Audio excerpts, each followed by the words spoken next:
સુરતમાં એક સાથે 4 બ્રેન્ડેડ વ્યક્તિને 18 અંગોનું દાન. નવી સિવિલમાં 1, એમ્સમાં 2 અને કિરણ હોસ્પિટલમાં 1ના અંગોનું દાનથી 18 નવું જીવન બક્ષ્યું. સુરતમાં એક દિવસમાં એક સાથે અને એક જ શહેરમાં 4 બ્રેન્ડેડ વ્યક્તિઓના અંગ દાન થયા હોય એવી ભારતની આ પ્રથમ ઘટના બની છે. આ 4 બ્રેન્ડેડના 18 અંગોનું દાન થતાં અંગોની જરૂરિયાત ધરાવતા લોકોને નવું જીવન મળશે. એક દિવસમાં 4 વ્યક્તિઓના 18 અંગોનું દાન. નવી સિવિલ હોસ્પિટલમાં 48 વર્ષીય બ્રેન્ડેડ કૈલાશ રામુ આહિર મૂળ કુતરમારે ધુલે મહારાષ્ટ્રના કિડની, લીવર અને કોર્નિયા. આ ઉપરાંત જીવનદીપ ઓર્ગન ડોનેશન ફાઉન્ડેશન દ્વારા બીજા 2 અંગદાન. નાના વરાછાની એમ્સ હોસ્પિટલ ખાતે બ્રેન્ડેડ 46 વર્ષીય ઈલાબેન મનહરભાઈ પ્રજાપતિ અને 55 વર્ષીય મનુભાઈ જયરામભાઈ કાચા 4 કિડની અને 2 લીવર તેમજ 4 આંખો. જ્યારે ચોથું અંગદાન કતારગામની કિરણ હોસ્પિટલ ખાતે થયું, જેમાં 68 વર્ષીય છગનલાલની 2 આંખ, 2 કિડની અને લીવર મળી એમ કુલ 18 અંગોનું દાન થયું છે. જીવનદીપ ઓર્ગન ડોનેશન ફાઉન્ડેશનના વિપુલ તળાવિયાએ જણાવ્યું હતું કે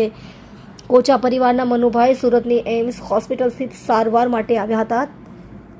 લઈને તેઓનું મગજનું ઓપરેશન કરવામાં આવ્યું હતું અને દર્દીને રજા આપવામાં આવેલી હતી. ત્યારબાદ દર્દીને 3/12/2025ના રોજ ફરી એક મગજની સર્જરી કરવામાં આવેલી હતી, જેની સઘન સારવાર બાદ દર્દીને 8/12/2025ના રોજ એડમિટ કરવામાં આવ્યા હતા. દર્દીની સ્થિતિમાં સુધારો નહીં જણાતા doctor Hitesh Chitroda, doctor Maulik Patel, doctor રોનક વાડદોરિયા દ્વારા તેઓને બ્રેઇન ડેડ જાહેર કરવામાં આવ્યા હતા. બીજા અંગદાન અંગે વિપુલ તળાવિયાએ જણાવ્યું હતું કે પ્રજાપતિ પરિવારના ઈલાબેને તારીખ 3/12/2025ના રોજ આશરે સાંજે 4 વાગે ઘરે સૂતા હતા, ત્યારે અચાનક વોમિટ થઈ અને ચક્કર આવવા લાગ્યા હતા અને થોડી વારમાં તેઓ બેભાન થઈ જતા તેઓને 108 મારફતે સુરતની ડાયમંડ હોસ્પિટલમાં લઈ જવામાં આવ્યા હતા. ત્યારબાદ સુરતની એમ્સ હોસ્પિટલ ખાતે તેઓને વિશેષ સારવાર માટે શિફ્ટ કરવામાં આવ્યા હતા. અહીંયા તેઓની સઘન સારવાર બાદ ડોક્ટરોની team doctor Paresh Ladumor, doctor Hitesh Chitroda, doctor Maulik Patel દ્વારા તેઓને બ્રેઇન ડેડ જાહેર કરવામાં આવ્યા હતા.